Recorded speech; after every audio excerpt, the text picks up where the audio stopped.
निर्जित्य दैवत गणान स इंद्रान स मरुद गणान, मरुतों को भी, मरुत कितने हैं 49, 49 मरुतों को और देवों को, इंद्र को, सबको उसने जीत लिया था बलि ने। कारयामास तद्राज्यम त्रिषु लोकेषु विस्तृतः, और उसने तीनों लोकों के ऊपर अपना राज्य स्थापित कर लिया था। तो कितना महान होगा वो राजा, सोचो आप। केवल भारत के ऊपर ही एक छत्र राज्य स्थापित करना कितना कठिन है। आज तो लोकतंत्र का जमाना है, तो भी सभी स्टेट्स में केंद्र सरकार की सरकार नहीं है, कुछ स्टेट्स वाले स्वीकार नहीं करते हैं उसको। और फिर भारत के साथ साथ अमेरिका, यूके, ऑस्ट्रेलिया, जितने भी देश हैं, उन सब के ऊपर किसी व्यक्ति का राज्य हो जाए, अपना राज्य स्थापित कर ले, तो उसको कितना बड़ा माना जाएगा। माने पूरी पृथ्वी के ऊपर जिसका राज्य हो, तो ये बड़े साहस की बात है। और पृथ्वी से भी बढ़कर के अंतरिक्ष और द्युलोक के ऊपर भी, दैवी शक्तियों के ऊपर भी जिसका राज्य हो, तो कितना महान होगा। तो इसने बहुत ज्यादा तप किया होगा ना, इसका मतलब कुछ चीजें तो इसको विरासत में मिल गई होंगी, क्योंकि दादा इतने बड़े भक्त थे प्रहलाद, तो उससे भी आता है किसका कहाँ जन्म होगा, तो ऐसी आत्माएं ही ऐसे कुलों में आती हैं, संबंधित कुलों में। तो इसके अंदर पहले से ही उन शक्तियों का बहुत ज्यादा तो वो विरासत में मिल गई होंगी। और विरोचन भी बहुत बड़े राजा थे जो प्रहलाद के पुत्र थे, धार्मिक भी थे, और उनके फिर बलि हुए, तो तीनों लोकों के ऊपर इसका राज्य था। इन्होंने देवताओं को भी खदेड़ दिया, इंद्र को भी खदेड़ दिया था, युद्ध में पराजित कर दिया था। जो भी तपस्या करेगा उसके पास शक्तियां आएंगी। तो देवता कभी कभी आलसी हो जाते हैं, और असुर यदि पुरुषार्थ करते हैं तो शक्तियां उनके पास चली जाएंगी। जो भी मेहनत करेगा उसके पास भगवान की शक्तियां, क्योंकि वो भगवान से मांग लेगा, तो भगवान कैसे मना करेंगे कि देवता तो सोए हैं तो भी उनको दूंगा मैं, और आपने पुरुषार्थ किया, तपस्या की, तो भी आपको नहीं दूंगा, ऐसा तो नहीं कह सकते हैं ईश्वर, क्योंकि दोनों ही ईश्वर की ही संतान है, प्रजापति की ही संतान है दोनों।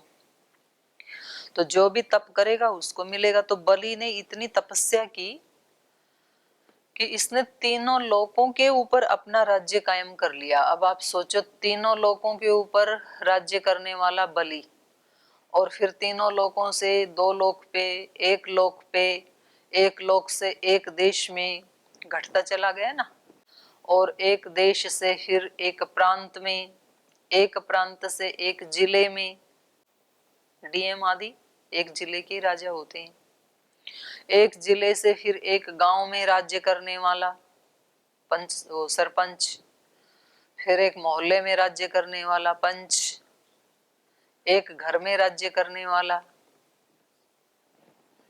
नहीं चलता है घर में राज्य, एक व्यक्ति का नहीं चलता है, वो कहने के लिए होता है घर का बड़ा। और एक परिवार से भी फिर अपने एक अस्तित्व पे राज्य करना, अपने मन पे, बुद्धि पे, इंद्रियों पे। यहाँ तो अपने ऊपर राज्य करने में लाले पड़ रहे हैं, हाँ, अपने ऊपर नहीं हो पा रहे। इन्होंने 3 लोक के ऊपर राज्य किया, तो ये बड़ी बात है। तो इन्होंने दैवत गणान स इंद्रान, इंद्र सहित, मरुतों सहित सबको निर्जित्य, सबको जीत करके, त्रिषु लोकेषु तद राज्यम कार्यामास विश्रुतः, सुना जाता है कि उन्होंने तीनों लोकों के ऊपर अपना राज्य कायम कर लिया था।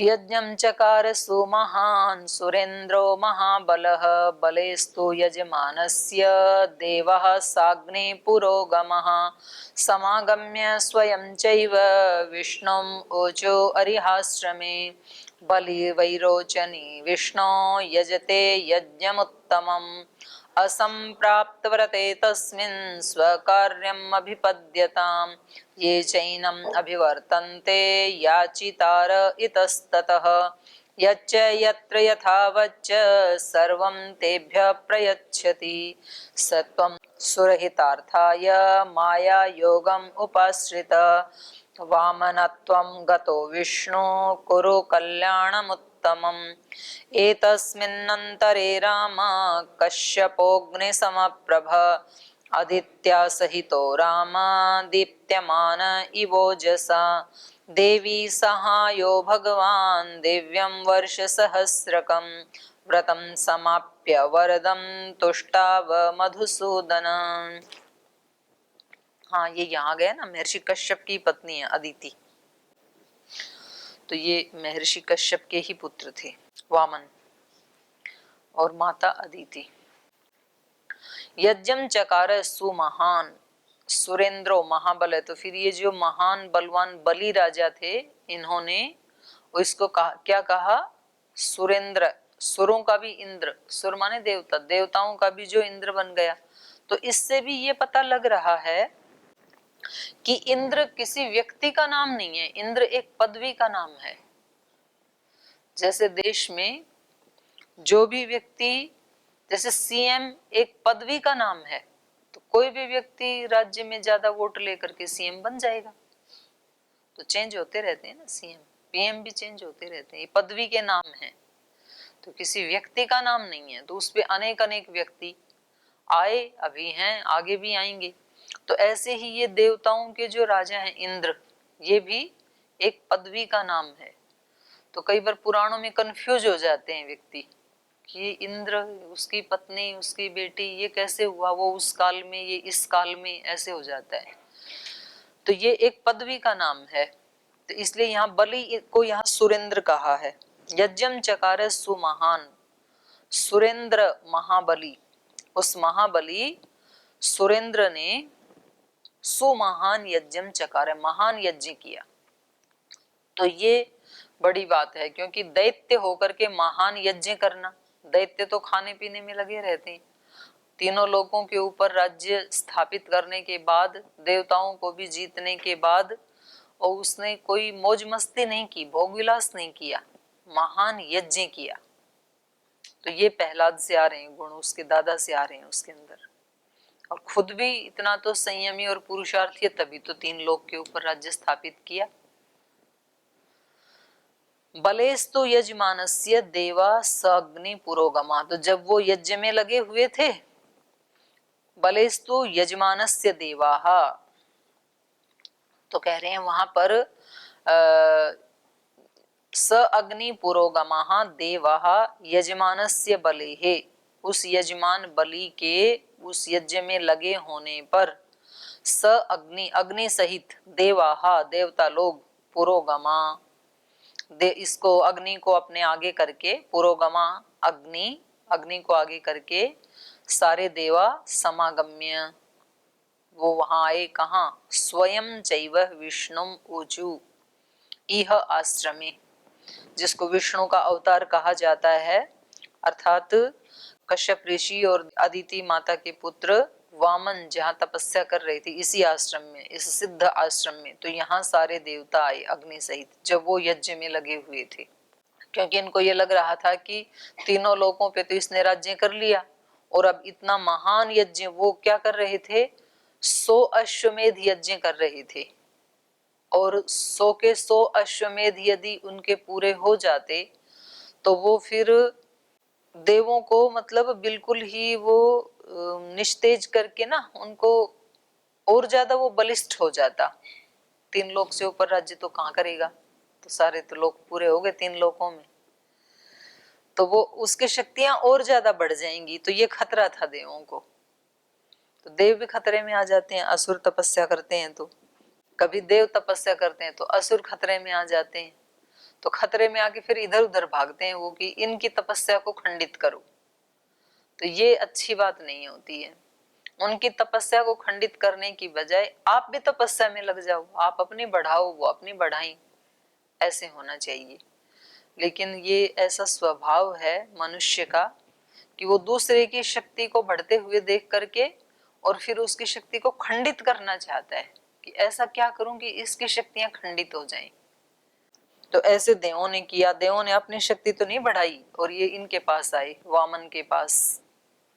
समागम्य स्वयं चैव विष्णुम ऊचु इह आश्रमे, और आकर के विष्णु से, माने इनसे, वामन से कहने लगे इसी आश्रम में, बलि वैरोचनी विष्णोः यजते यज्ञम उत्तमम असमाप्त व्रते तस्मिन् स्वकार्यम अभिपद्यताम।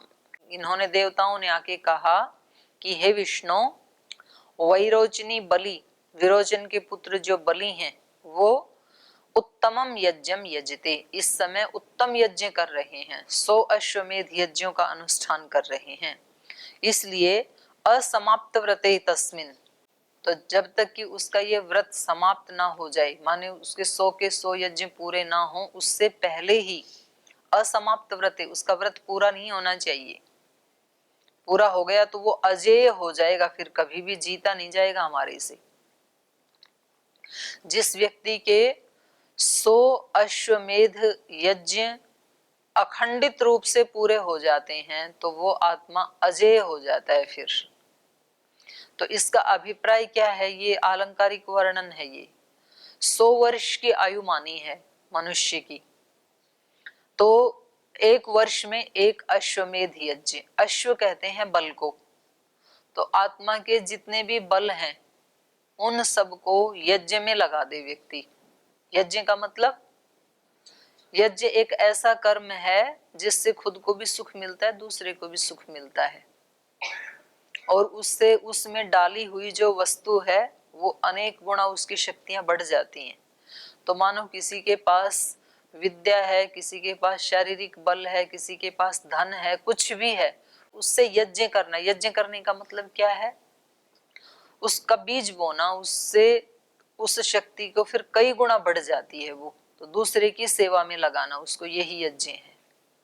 और ऐसे करते करते अगर किसी के 100 यज्ञ पूरे हो जाएं, माने 100 वर्ष की आयु में उसने एक भी शक्ति का ह्रास नहीं किया, सब शक्तियों को यज्ञमय बना दिया, तो फिर ये आत्मा अजय हो जाएगा, तो उसको जीता नहीं जा सकता, फिर इंद्र पद को प्राप्त हो जाएगा फिर वो।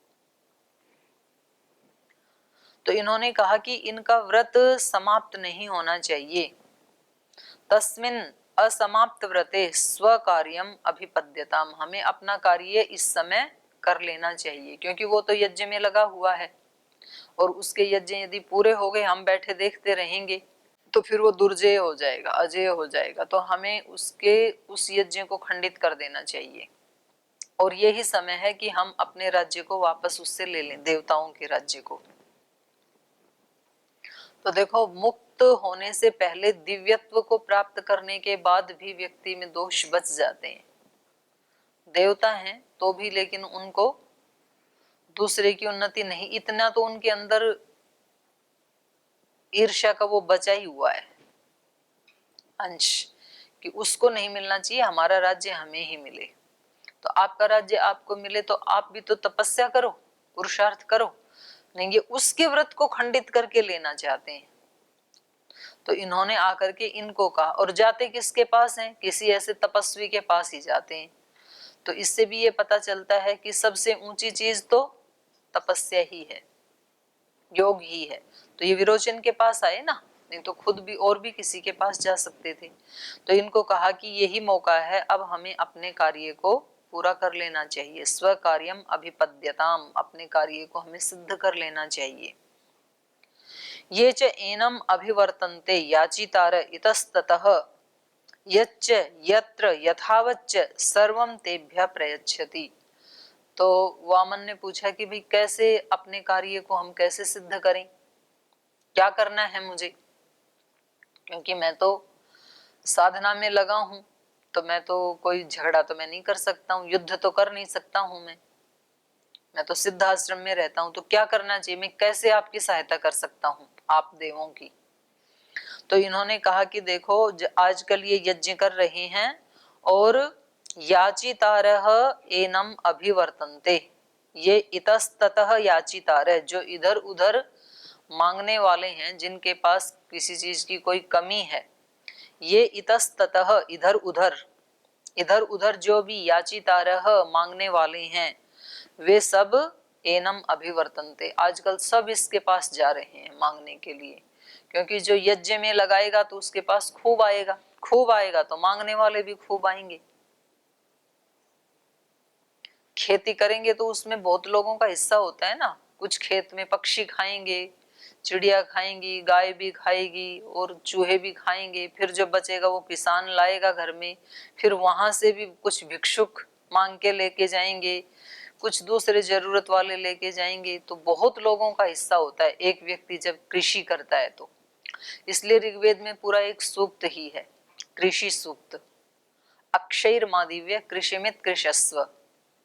वेद की आज्ञा है तू जुआ मत खेल, कृषि कर, खेती कर। तो खुश हो रहे हैं हमारे ये क्या नाम है, उदयन जी।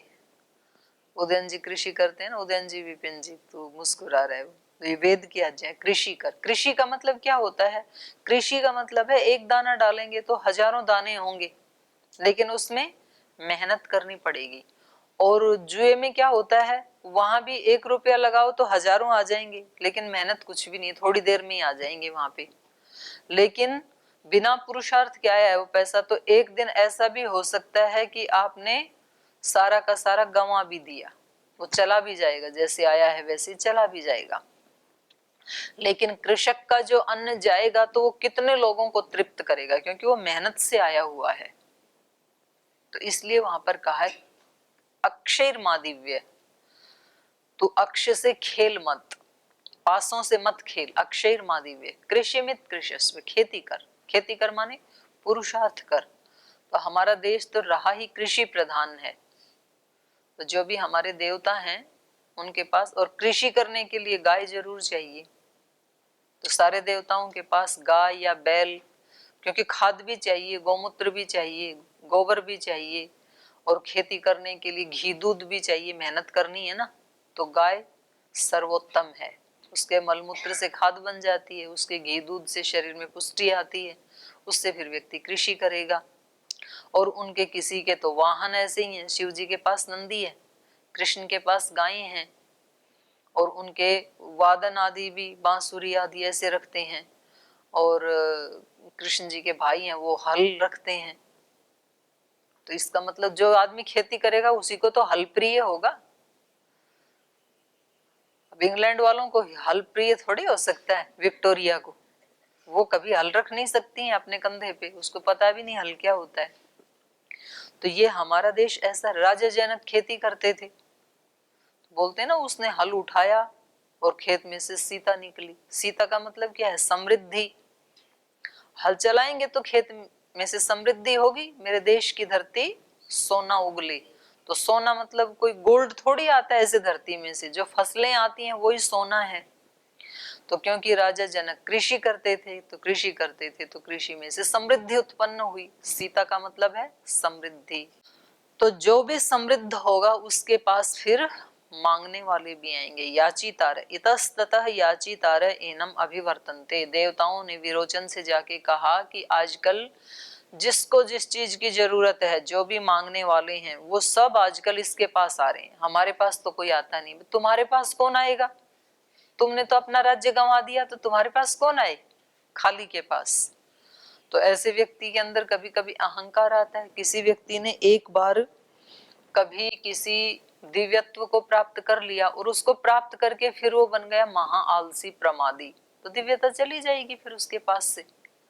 और जो भी आज उस दिव्यता की उपासना कर रहा है उसके पास आ जाएगी दिव्यता। तो इसलिए तो बोलते हैं लक्ष्मी किसी के यहाँ पीढ़ा डाल के नहीं बैठती है, चौकी डाल के नहीं बैठती, घूमती रहती है। जो उसका पात्र बनेगा उसके पास चली जाएगी। तो फिर उनके अंदर वो अहंकार और वो मरोड़ बच जाती है। जो पहले दिव्य थे ना, हमारे से बिना पूछे कैसे कर लिया, मतलब पूरे कामों के ऊपर कंट्रोल हमारा रहेगा, और करना कुछ है नहीं, तो फिर कितने दिन रहेगी वो लक्ष्मी फिर रहती नहीं है वहां पे। तो बोले देवता तो हम तो लोगों को हमारे पास मांगने के लिए आना चाहिए ना, और हमारे पास तो आते नहीं, सब बलि के पास जाते हैं। तो तुमने तो अपना ही राज्य खो दिया, तुम्हारे पास क्या आए निकम्मो।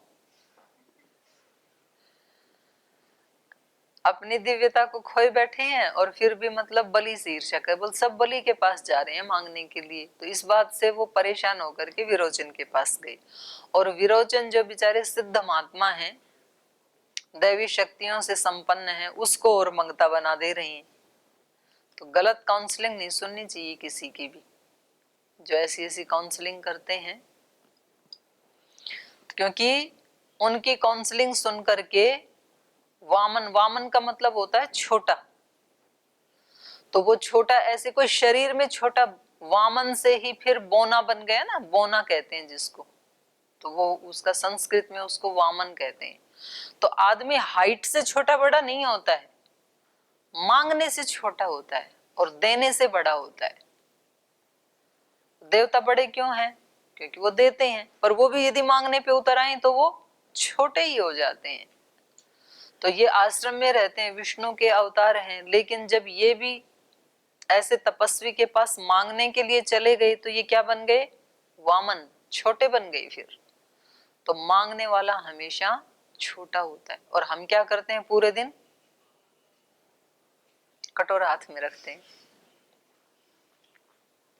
किसी से प्रीति चाहिए, दूसरे से सम्मान चाहिए, दूसरे से बड़ाई चाहिए। कोई दूसरा हमें कह दे कि आप बहुत अच्छे हो, तब तो हम बहुत अच्छे हैं, और यदि दूसरा कह दे कि तुम तो बिल्कुल बेकार हो, नालायक हो एकदम से, तो फिर हम अब ऐसा ही मान के परेशान हो जाते हैं कि हम तो वास्तव में बेकार हैं। तो जब जब लेने का भाव होता है किसी से, चाहे वो प्रीति लेनी है, चाहे सम्मान लेना है, चाहे वाह वाह लेनी है, कुछ भी लेना है, तो हमें चेक करते रहना चाहिए अपने आप को, आज के दिन में कितना लिया और कितना दिया, हिसाब किताब। शाम को केवल मात्र मंत्र बोलने से थोड़ी संध्या होती है, मंत्र तो रोज ही बोलते हैं, पर आज किया क्या उसका हिसाब किताब भी तो रखो, ये भी संध्या का ही पार्ट है। आज सुबह से शाम तक कितनी बार लेने का भाव आया और कितनी बार देने का आया, कितना लिया लोगों से, ऋण है वो हमारे ऊपर, और कितना दिया, ये कर्तव्य है हमारा। तो मांगते समय ये देवता, इनके पास कुछ है नहीं, मांगने कौन जाएगा? जिसके पास कुछ नहीं होगा। और देगा कौन? जिसके पास बहुत कुछ होगा। तो बलि, क्योंकि वो पुरुषार्थी हैं, क्योंकि वो तपस्वी हैं, क्योंकि वो यजन कर रहे हैं, 100 अश्वमेध का अनुष्ठान कर रहे हैं, तो सभी मांगने वाले चारों तरफ से उनके पास आते हैं। श्रद्धेय स्वामी जी महाराज एक छोटे से घर से निकल के आए, बिल्कुल गरीब परिवार से, अनपढ़ माता पिता के यहाँ से, लेकिन उस व्यक्ति ने इतना तप किया, इतना पुरुषार्थ किया, तो चारों तरफ से समृद्धि उनके पास आई। तो आज चारों तरफ से लोग उनके पास मांगने के लिए आते हैं। किसी को धन चाहिए, किसी को काम चाहिए, किसी को ये करवाना है, वो करवाना है, सभी आएंगे। जिसके पास होगा तो सब मांगने आते हैं। तो व्यक्ति को सोचना क्या चाहिए कि भगवान मुझे सबसे मिले, ऐसा मत बनाना, मैं सबको दे सकूं, ऐसा बनाना। तो सारे दिन ये प्रार्थना और ये शिकायतें नहीं करनी चाहिए कि मेरे को तो ये भी प्रेम नहीं करते, ये मेरा सम्मान ही नहीं करते, ये मेरे को कुछ समझते नहीं, मैं वरिष्ठ हूँ, ये मेरे को वरिष्ठ मानते ही नहीं है, मैं गुरु हूँ, मैं आचार्य हूँ, मैंने इतनी डिग्रियां ली हैं, ये दूसरे आए, ये तो 10वीं 12वीं पास करके आए हैं। ऐसा नहीं सोचना चाहिए व्यक्ति को। इनसे मुझे मिले नहीं, मैं इनको दूं, ऐसा मुझे बनाना भगवान जी। और जब जब दुखी होते हैं तो आप चेक करना, कोई ना कोई डिमांड थी हमारे अंदर और वो पूरी हो नहीं पाई, इसलिए कष्ट हो रहा है। तो डिमांड को ही हटा दो ना, उस व्यक्ति को क्रिटिसाइज करने की बजाय अपनी कामना को ही हटा दो। तो इन्होंने क्या किया? देवताओं ने इन्होंने जाकर के वामन से कहा कि इतस्ततः ये याचितारह, जो भी याचक हैं, मांगने वाले हैं, एनम अभिवर्तन्ते, सब आजकल इनके पास आ रहे हैं। यत्च, जो कोई, यत्र च, जहां कहीं, यथावत च, कैसे भी, सर्वम तेभ्य प्रयच्छति, ये सबको देता है। कोई भी व्यक्ति आ जाए, यत्च, कोई भी, अमीर गरीब, ऊंचे कुल वाला, नीचे कुल वाला, कोई भी आ जाओ इसके पास, सर्वम तेभ्य प्रयच्छति, ये सब कुछ उनको देता है। यच्च, यत्र च, कहीं भी आ जाए, यज्ञशाला में आ जाए, घर में आ जाए, रास्ते में मिल जाए, कहीं भी आ जाए, जहां कहीं भी कोई आ जाता है, ये उनको देता है। यथावत च, जितना मांगता है कोई, यथावत मतलब कोई भी व्यक्ति कहीं भी आ जाए, कितना भी मांग ले, कुछ भी मांग ले, ये तेभ्य सर्वम प्रयच्छति, सब कुछ देता है ये, क्योंकि उसके पास है इतना, और है उसको जोड़ के रखने की उसकी इच्छा नहीं है। दोनों बातें होती है ना। एक तो आता तब है जब पुरुषार्थ करते हैं, लेकिन पुरुषार्थ करके आने के बाद भी कोई व्यक्ति तो उसके ऊपर अपना आधिपत्य करके रखता है कि अब आ गया मेरे पास, अब मैं दूंगा नहीं किसी को भी। मतलब चीजें आ गई, जैसे फल आ गए, मिठाई आ गई। और एक होता है कि अब आ गया है तो मैं सबको दूं। आना ये एक बात, आने के बाद देना ये अगली बात। तो कभी कभी कुछ ऐसे विद्वान है, पुरुषार्थ करके विद्या तो प्राप्त तो कर ली, लेकिन अब उस विद्या के अंदर खुद ही सड़ रहे हैं, किसी को देते नहीं है। वो बांटनी तो चाहिए ना। फिर धनवान तो बन गए, लेकिन एक कौड़ी दान नहीं देते हैं किसी को। तो धन आ गया तो अब बांटना तो चाहिए। तो ये बलि ऐसे हैं कि इनके पास ऐश्वर्य है, और उसके बाद ये असुरों की तरह उस पे वो नहीं करके बैठे हैं, लोभ कुंडली मार के नहीं बैठे, बांट रहे हैं। कोई भी आता है, कहीं भी आता है, तो ये बहुत बड़ी बात है। तो शेष चर्चा कल करेंगे।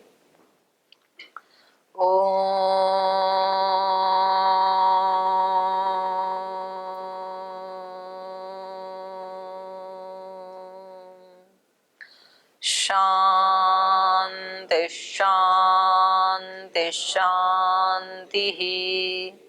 श्री गुरुभ्यो नमः। राम का गुणगान करिए, राम का गुणगान करिए, राम प्रभु की भद्रता का, सभ्यता का ध्यान धरिए, ध्यान धरिए, राम का गुणगान करिए, राम का गुणगान करिए। राम के गुण गुण चिरंतन, राम के गुण गुण चिरंतन, राम गुण सुमिरन रतन धन, राम गुण सुमिरन रतन धन। मनुजता को कर विभूषित, मनुज को धनवान करिए, ध्यान धरिए, राम का गुणगान करिए, राम का गुणगान करिए, राम का गुणगान करिए, राम। ओम श्री गुरुभ्यो